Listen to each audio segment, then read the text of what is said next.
Question, you said you were hitting him in the arm. Did you grab the steering wheel? No, I didn't. You did not touch the steering wheel? I didn't touch the steering wheel, but only for like a second, because I just saw the lights come on, and it was more just like, you're an idiot. Like, you know. But did you grab the steering wheel and like swerve or anything like that? No. Okay. I didn't touch the steering wheel at all. Okay. I'm going to go ahead and close this door again. Do you have enough air back here, or do you want me to kick it up some more? Do you have any water? I will see if I can find some. Okay, no worries. Thank you. Okay, for me.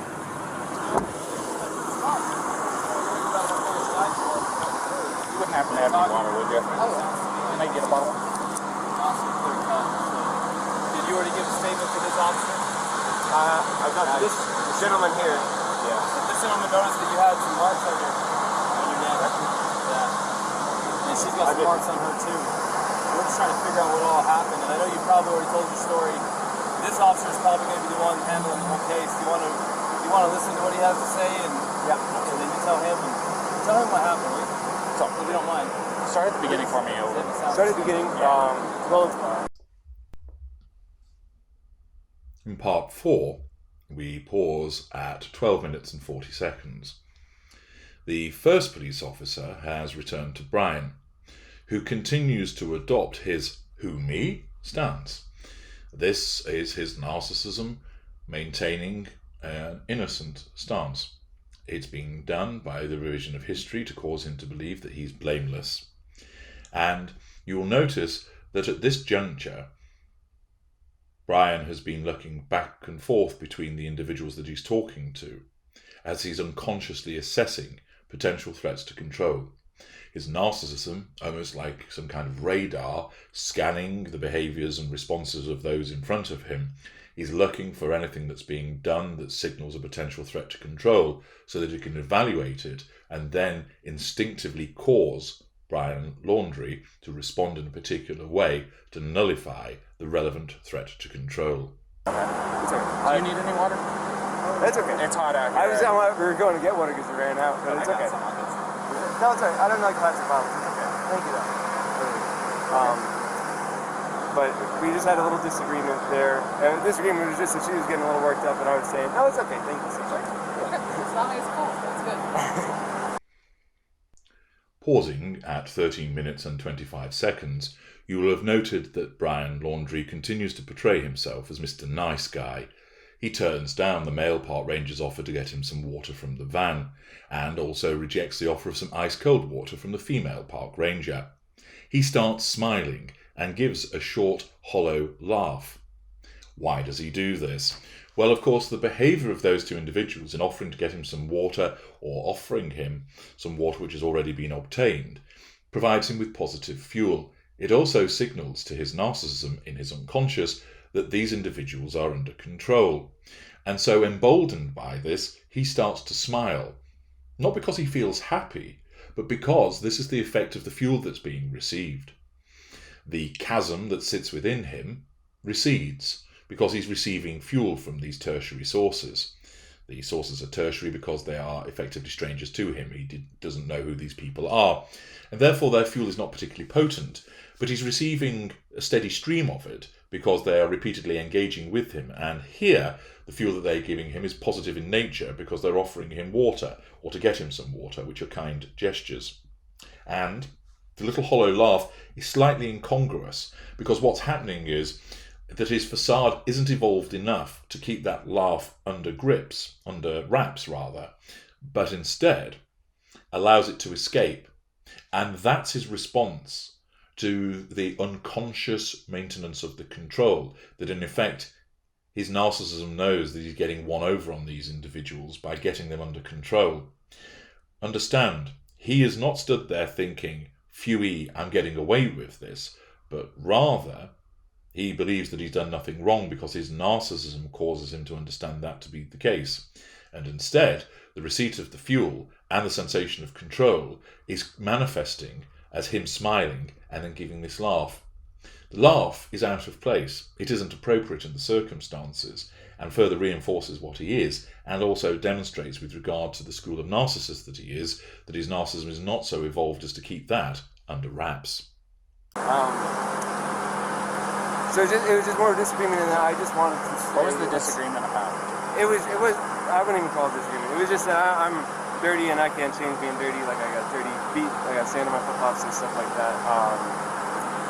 It was that we were at the coffee shop for so long because we were there from 9 to 3. So I guess there's a few little things, little relationships. I don't know if you're in a relationship, but I'm sure you I've been married for over 5 years now. So. There's a lot of little things. Right? Yeah, I can go and I get it. We really. We pause at 13 minutes and 57 seconds. Brian Laundrie minimises the situation by saying it's lots of little things when he's asked about what went on to cause the disagreement. And then, by giving that explanation, by minimising the seriousness of it all, he then seeks to assert control, unconsciously, over the first police officer by saying, "You've been in a relationship, yeah?" Basically, what he's signalling is, you know what women are like, they get worked up over trivial crap. And of course, the police officer's response is one of agreement in terms of saying, yes, I've been in a relationship, I've been married for 5 years. That gives Laundrie fuel and also signals that that police officer in that moment is under control.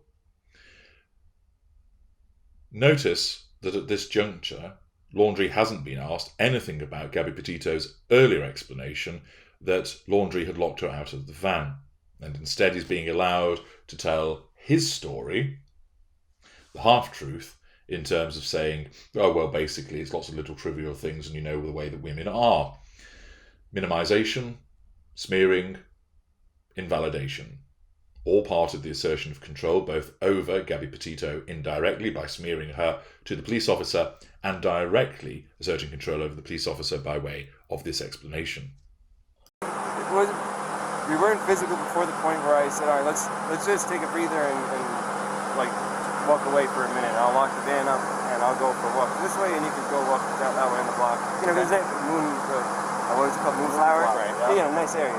You can go either way, it's all shaded. So let's go for a little walk and breather, come back. Because we're happy with it.